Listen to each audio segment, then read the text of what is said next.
चौथी कहानी हम सुनेंगे अभिमन्यु और सुभद्रा की।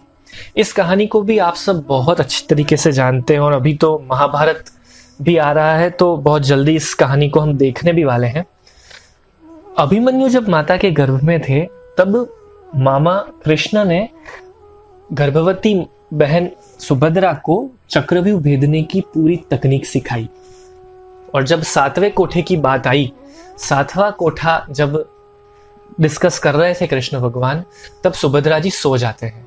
और जब सुभद्रा जी सो जाते हैं, इसका परिणाम ये आता है कि 7वें कोठे को भेदने का रहस्य अभिमन्यु सीख नहीं पाता।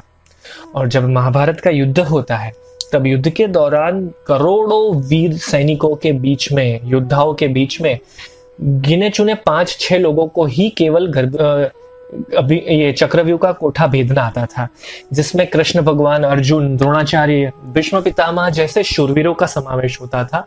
इन सबके बीच में केवल 16 वर्ष का एक युवान अभिमन्यु ही था जो इस चक्रव्यूह को भेदना जानता था। और उसने प्रयत्न भी किया, पर 6ठे कोठे तक वो आराम से पहुंच गया। 7वां कोठा क्लियर कर नहीं पाया क्योंकि माता सो गई थी। इसलिए कहा जाता है कि गर्भावस्था के दरमियान माता का जागरूक रहना अनिवार्य है। पर यहाँ एक बहुत बड़ा आश्चर्यचकित करने वाला प्रश्न हमारे सामने है। कृष्ण भगवान को ऐसी क्या जरूरत आन पड़ी कि उन्होंने अभिमन्यु के जन्म लेने की प्रतीक्षा नहीं की और गर्भ में ही इतनी बड़ी स्ट्रेटेजिक प्लानिंग, युद्ध नीति सिखा डाली।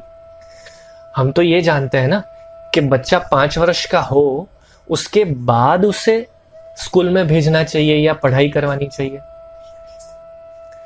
पर कृष्ण भगवान हमें यही संदेश देना चाहते थे कि अच्छे से अच्छी स्ट्रेटेजिक प्लानिंग, श्रेष्ठ से श्रेष्ठ ज्ञान सिखाने के लिए भी गर्भावस्था ही सबसे श्रेष्ठ समय है। इसीलिए कृष्ण भगवान ने हमें यह संदेश दिया, 5वां गुण सिखाते हुए, 5वां फायदा समझाते हुए कि स्ट्रेटेजिक प्लानिंग या युद्ध नीति जैसी जटिल से जटिल बातें भी गर्भावस्था में माता पिता चाहें तो बच्चे को सिखा सकते हैं।